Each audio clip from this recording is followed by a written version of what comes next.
వీలైతే దేశానికి సేవ చేయండి కాని దేశానికి భారం కాకూడదని యువతకు జిల్లా ఎస్పీ చెన్నూరి రూపేష్ సూచించారు.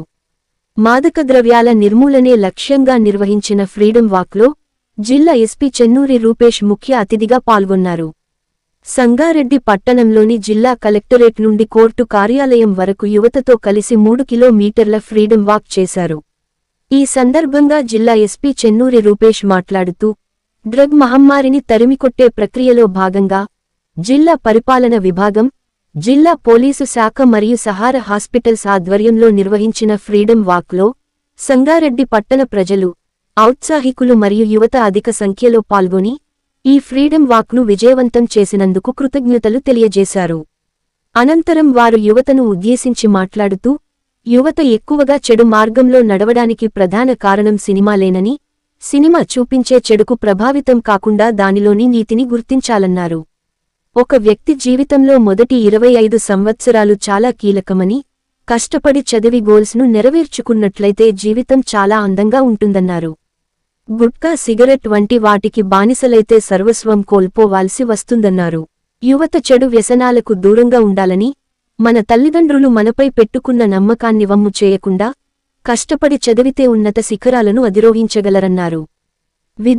విద్యార్థులుగా ఉన్నత లక్ష్యాలను నిర్దేశించుకుని వాటిని నెరవేర్చుకునే దిశగా కృషి చేయాలి. అంతేగాని అనవసర చెడు వ్యసనాలకు బానిసలై తల్లిదండ్రులకు, దేశానికి భారంగా మిగలకూడదన్నారు. భారతదేశ పౌరులుగా పుట్టడం మన అదృష్టమని, భారత పౌరులుగా దేశానికి ఏదో రకంగా ఉపయోగపడాలని అన్నారు. నూతన చట్టాల గురించి అవగాహన కలిగి మంచి మార్గంలో నడవాలని యువతకు జిల్లా ఎస్పీ చెన్నూరి రూపేష్ దిశా నిర్దేశం చేశారు. ఈ కార్యక్రమంలో Sahara hospitals director Shankar, Sangareddy DSP Sattaiah Goud, Sangareddy narcotic branch inspector Ramesh, SB inspector Vijayakrishna, intelligence DSP Murali, Sangareddy town, rural inspectors, ఎస్ఐలు, సిబ్బంది మరియు సహార హాస్పిటల్స్ సిబ్బంది తదితరులు పాల్గొన్నారు. అడిక్షన్ అంటే ఏం లేదండి. ఫస్ట్ ఇండియా అడిక్షన్కి వచ్చేటప్పుడు మనం అడిక్షన్ అంటే ఏంటో తెలియాలి. ఏదైనా రిపీటెడ్ గా మనం చేస్తాం, అన్ప్రొడక్టివ్ వర్క్ ఇప్పుడు నేను చెప్తున్నా, అంత మొబైల్ స్క్రోలింగ్ చేస్తున్నాడు, మొబైల్ స్క్రోలింగ్ ఏముండదు. వాట్సాప్ ఉంటుంది, స్నాప్చాట్ ఉంటుంది, ఇన్స్టాగ్రామ్ ఉంటుంది, పనికిరాని చెత్తంతా ఉంటుంది. దీనిలో పడి అదొక వ్యసనంలాగా మారి మనం చదువుకున్న టైంలో చదువుకోకపోవడము, హోంవర్క్ చేసే టైంలో హోంవర్క్ చేసుకోకపోవడం, ఏదైనా యాక్టివిటీస్లో చేసేటప్పుడు యాక్టివిటీస్ చేయడం, అంటే బాడీ ప్రెజెంట్స్ మైండ్ ఆబ్సెన్స్ అంటే ఇదే. రేపు మీరు కాలేజీలో అయిన తర్వాత ఇంతకుముందు ఒక స్కిట్లో చూపించారు. సో స్టార్టింగ్లో ర్యాంక్ వచ్చింది మంచిగా, దాని తర్వాత ఏమైంది, దావత్ చేసుకుంటుందా తెలియదు, పోయిన ఏమైంది, అందులో కూడా పోతున్నాడు, ఇది కాదు బీర్ తాగాలంట, పక్కన ఉంటే బీర్ తాగాలంటే సిగరెట్ తాగాలంట. స్టార్టింగ్లో బాగానే ఉంటుంది, ఒక గ్యాంగ్ వేసుకొని మధ్యలో ఉండి కలవడము, బీర్ సగం సిగరెట్ పాయింట్ వేసుకొని ఉడుకునే షూ వేసుకొని, అది హీరోయిజం కాదు.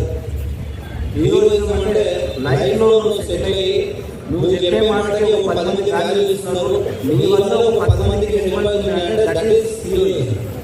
అమ్మాయిలు మీరు కూడా ఎప్పుడు కానీ మన ఆలోచనలు చాలా గొప్పగా ఉండాలి. ఎంత గొప్పగా ఉండాలంటే పక్కవాడు చూసి నవ్వాలి. ఒక మంచి వ్యక్తి, ఒక మహానుభావుడు అంటాడు, ఏదైతే మీ కళలు పక్కవాళ్ళు చూసి నమ్మలేదనుకోండి, అవి డ్రీమ్స్, అవి కళలే కాదంటారు. అంటే మీ యొక్క లక్ష్యం పక్కవాడికి నవ్వు రాలేదనుకోండి, అది లక్ష్యమే కాదంటారు. ఎగ్జామ్ వస్తే బాగుండు, ఈ 10th ఇది చేస్తే బాగుండు, అప్పుడు 1 మార్కులో పోయింది, 2 మార్క్స్లో పోయింది చాలా మంది అంటారు. అసలు మీకు రావద్దు.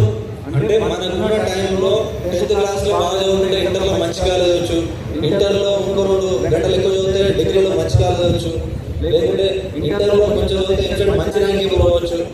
ఇట్లాంటివన్నీ ఫ్యూచర్లో బాధపడదు. అంటే మీరు ప్రజెంట్ చేసే పనిలో 100% ఎఫర్ట్ పెట్టాలి. మనం పెట్టడానికే ఉన్నాం.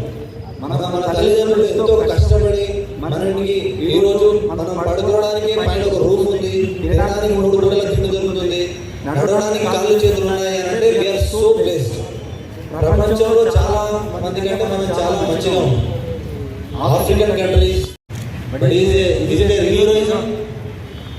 గ్యాంగ్ అంటే ఇప్పుడు మేము వచ్చామా, ఒక ఎస్ఐ వచ్చాను అనుకోండి, 10 మంది కానిస్టేబుల్ తీసుకొని వస్తాడు, అది గ్యాంగ్ అంటే. ఒక సిఐ వచ్చాను అనుకోండి, 4-5 ఎస్ఐ తీసుకొని వస్తాడు, అది గ్యాంగ్ అంటే. మీరు వచ్చిన ఒక 10-15 మంది పోలీసులు వచ్చారు, ఇది గ్యాంగ్ తీసుకొని రావడం అంటే. ఏదో తాగిపోతున్న వాహనం పడుతూ గ్యాంగ్ మెయింటైన్ చేయడం, అది నీకు పర్పస్ కాదు, సొసైటీకి పర్పస్ కాదు.